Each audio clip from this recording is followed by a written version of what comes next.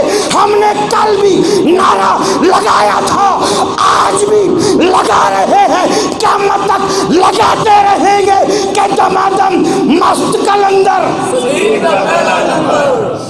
لگاتے رہیں گے یا نہیں لگاتے رہیں گے؟ خدا پاک سے دعا کرو کہ آئے رب العالمین ہمیں موت آئے تو صدیق کی صداقت میں موت آئے. ہم مریں تو عشق صحابہ کا نور سینے میں لے کر مریں. ہم مریں تو اہل بیت کا نور سینے میں لے کر مریں. پیارے نبی علیہ السلام نے ارشاد فرمایا اگر کوئی ایک آدمی ساری دنیا پوری خلق خدا کے گناہ لے کر اللہ کی بارگاہ میں پیش ہو، یہ اس سے بہتر ہے کہ صدیق کی نفرت لے کر پیش ہو. ساری دنیا کے گناہ یہ ہلکے، نفرت صدیق کا گناہ ان سب سے بڑھ کر. آگے پیارے نبی نے کیا فرمایا؟ آگے فرمایا خبردار، سب بخشے جا سکتے ہیں، صحابہ کا منکر نہیں بخشا جائے گا. اس کے لیے کوئی معافی، کوئی بخشش نہیں ہے. اس لیے حضرت ابو بکر صدیق کے چراغ دل میں روشن کریں گے یا نہیں کریں گے؟ عشق صحابہ دل میں روشن ہوگا یا نہیں ہوگا؟ عشق اہل بیت روشن ہوگا یا نہیں ہوگا؟ یہ حالات کل بھی آ رہے تھے، آج بھی آ رہے ہیں، آتے رہیں گے. لیکن ہمارے اکابرین ہمیں یہ بتا کے گئے ہیں حالات کے قدموں میں کلندر نہیں گرتا. ٹوٹے جو ستارہ وہ زمین پر نہیں گرتا، گرتے ہیں سمندر میں.